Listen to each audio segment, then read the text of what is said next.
بسم الله الرحمن الرحيم. السلام عليكم ورحمة الله وبركاته. الحمد لله وكفى وسلام على عباده الذين اصطفى. اما بعد.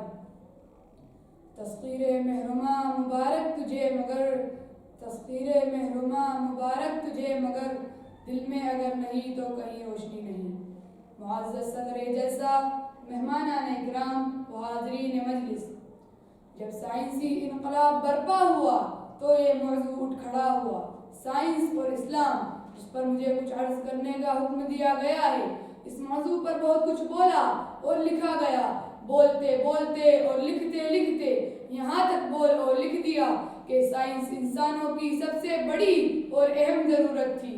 اگر خدا نخواستہ سائنس کا ظہور نہ ہوا ہوتا تو انسانیت کی تکمیل نہ ہو پاتی اور خدا کی یہ کائنات ادھوری رہ جاتی. سائنس کو اسلام کے ساتھ جوڑنے کا ناپاک مقصد یہ تھا کہ سائنس کو اسلام کے مقابلے میں لا کر یہ ثابت کر دیا جائے کہ دنیا کو اسلام سے زیادہ سائنس کی ضرورت تھی. پھر کیا ہوا؟ اہل سائنس اپنی اس سازش و کوشش میں کامران و بامراد ہوئے.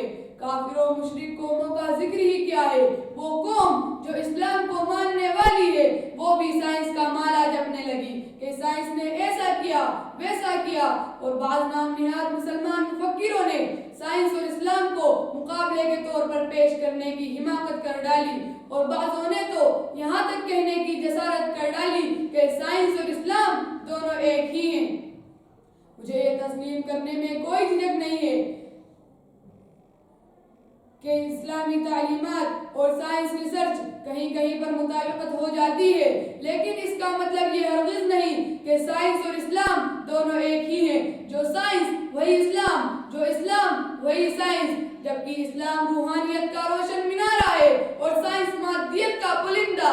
مگر حیرت و تعجب کی بات تو یہ ہے کہ آج کل جسے دیکھا جائے صرف سائنس کا کلمہ پڑھ رہا ہے اور بڑے زور و شور سے اس فکر و نظریے کی اشاعت کی جا رہی ہے کہ جو قوم سائنس تعلیمات حاصل نہ کرے گی وہ میدان ترقی میں بہت پیچھے رہ جائے گی. اس بات کی حقیقت کیا ہے ابھی آپ پر واضح ہو جائے گی. مجھے یہ تسلیم ہے کہ سائنس نے انسانوں کی راحت و عیش و آرام کے لیے بہت سے ایجادات و مصنوعات کا ڈھیر لگا دیا، مگر مجھے کوئی بتائے کہ سائنس نے انسانوں کی تڑپتی ہوئی روحوں کے لیے کوئی نسخہ شفا ایجاد کیا؟ اس بے قرار دلوں کو تسکین و اطمینان کے لیے کوئی مشین دریافت کی؟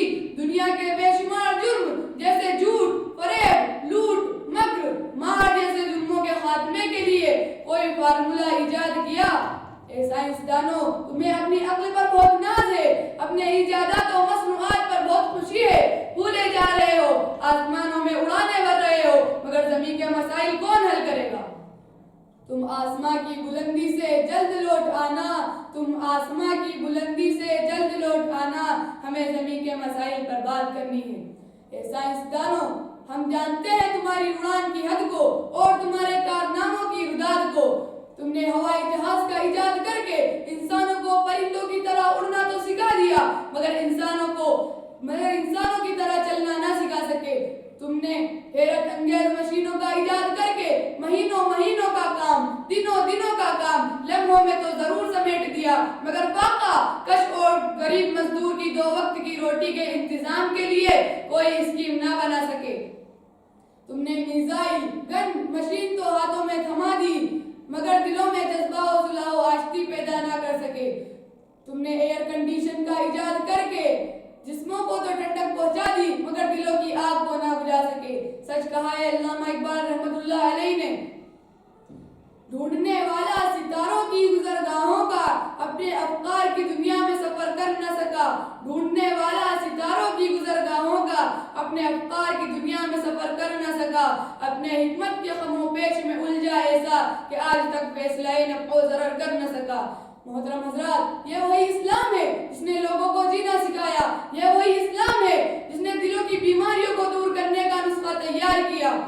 دوستو، اللہ سے دعا ہے کہ اللہ ہم سب کو عقل سلیم عطا فرمائے. وما علینا الا البلاغ.